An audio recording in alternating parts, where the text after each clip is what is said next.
Madame, Monsieur, bonsoir. J'espère que vous allez bien. Je vous souhaite la plus cordiale des bienvenues à ce segment Vaudreuil-Soulanges de votre bulletin d'information hebdomadaire. Amorçons celui-ci en revenant sur les inondations du printemps dernier qui ont secoué une grande partie du Québec, dont particulièrement la région et de nombreuses maisons de Rigaud. Ma collègue Caroline Bonin a eu la chance de s'entretenir avec des Rigaudiens qui ont maille à partir avec le système et qui ne voient pas le jour où ils seront de retour chez eux. On écoute son reportage.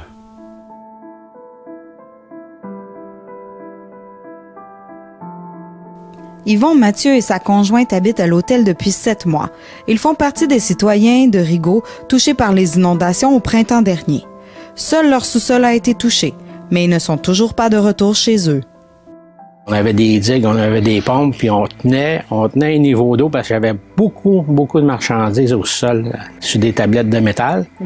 Et puis on avait ôté les 2 premières tablettes de façon à ce que l'eau rentrait, mais on contrôlait entre 8 et 10 pouces d'eau.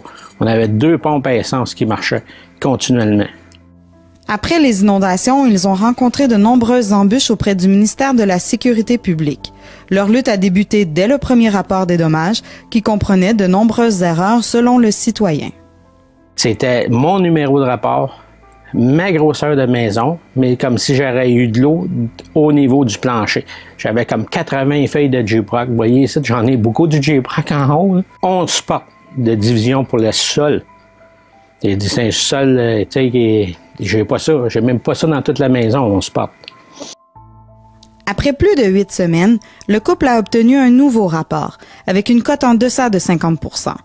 Les citoyens ont finalement reçu leur permis de la ville, les travaux auraient pu débuter, mais le ministère de la Sécurité publique y a mis un frein avec un nouveau rapport d'évaluation reçu le 9 novembre, leur donnant une cote de 50,4 %. Le ministère ne veut plus payer et ne reconnaît pas le permis de la ville. Il veut qu'on s'en aille d'ici. Mais nous autres, on ne veut pas s'en aller d'ici. Parce qu'on a notre permis pour rénover, faire notre solaire. Puis c'est ça qui va arriver. Puis le ministère va être obligé de payer. Le ministère a obtenu une prime de départ de 155 285 $ et un sou pour qu'il quitte les lieux et que la maison soit détruite.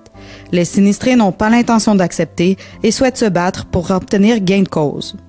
Il y a quelqu'un qui fait de l'abus de pouvoir, de l'intimidation et puis du harcèlement selon mon dossier, parce qu'à 50,4, il ne devrait pas avoir de problème, étant donné qu'on a un permis puis qu'il y a un paquet de corrections à faire. Tout le quotidien du couple est chamboulé depuis des mois. Ils se sont maintenant résignés au fait qu'ils ne pourront pas retourner chez eux pour Noël. Ils passeront le temps des fêtes à l'Auberge des Galants, qui les héberge depuis 7 mois. La maison, c'est le plus gros investissement d'une vie. Et là, ils veulent, tu sais, depuis l'âge de 21 ans que je travaille en mettant des REER, en payant mes taxes, de libérer, parce que nos propriétés sont libres. Il n'y a plus de créances dessus. Puis là, ils me disent là qu'ils coupent l'arbre sur le pied et ils disent, ben, faut que tu t'en ailles de là. T'sais, tu peux pas détruire des vies. En ce moment, beaucoup de pression serait mise sur le couple de la part du ministère pour qu'ils acceptent la prime de départ. On leur aurait même dit que s'ils n'acceptaient pas la proposition, leur hébergement et leur allocation prendraient fin le 9 décembre et que leur dossier serait fermé. Du côté de la ville, on nous confirme que le permis est maintenu. Pour sa part, la députée et la ministre Lucie Charlebois ne peut nous confirmer ses actions dans ce dossier bien précis, mais elle persiste à dire qu'elle est là pour aider ses citoyens, ce qui inclut les problèmes avec leur dossier à la sécurité publique. C'était Caroline Bonin pour Viva Média à Rigaud.